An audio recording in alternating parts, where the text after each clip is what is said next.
وعلیکم ورحمۃ اللہ وبرکاتہ۔ میں مشترک اور مثبت بات کرتا ہوں۔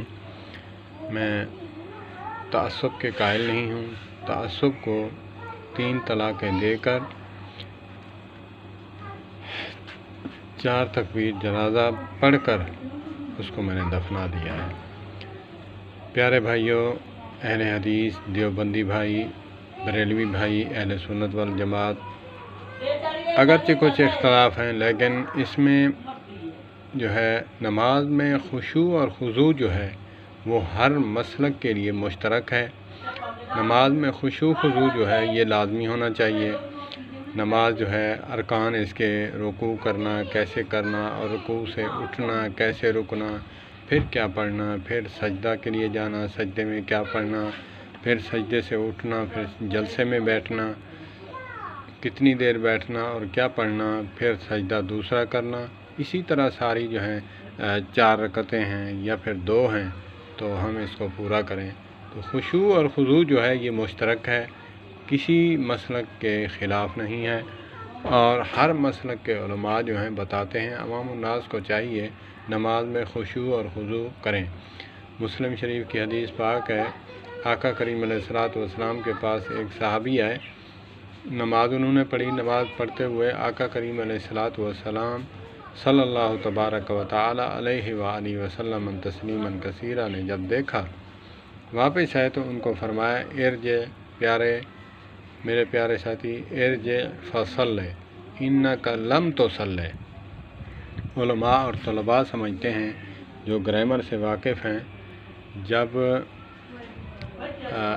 لم جو ہے لام میم لم جو ہے مضارع پر داخل ہو تو ما قبل کی نفی کرتا ہے، تو لن اگر مضارع پر داخل ہو، لن تنالوا البر، اللہ پاک فرماتے ہیں اس وقت تک، قیامت تک کے لیے جو ہے یہ لن جو ہے مضارع پر جائے تو اس کی نفی کرتا ہے۔ ہرگز تم بھلائی کو نہیں پہنچ سکتے جب تک کہ میری رضا کی خاطر جو کچھ تم خرچ کرو۔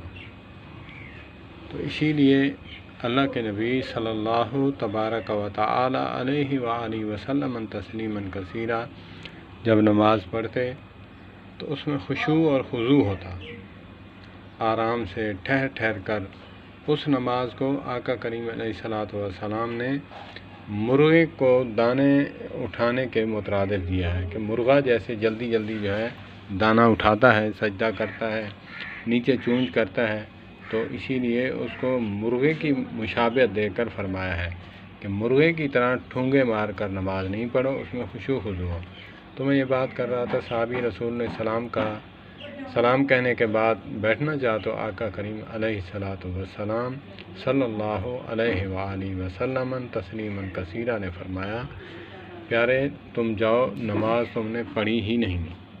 حالانکہ نماز تو اس نے پڑھی تھی، لیکن کس وجہ سے آقا کریم علیہ الصلوۃ والسلام نے نماز نہ ہونے کا جو ہے خدشہ ظاہر کیا اور حکم فرمایا، تم جاؤ۔ 3 بار اس نے نماز پڑھی اور نماز پڑھ کر پھر آیا۔ 3 بار آقا کریم علیہ الصلوۃ والسلام نے اس کو کہا، ارجع فصلی فانک لم تصلی، تم نے نماز پڑھی ہی نہیں، حالانکہ وہ نماز تو پڑھ رہا تھا۔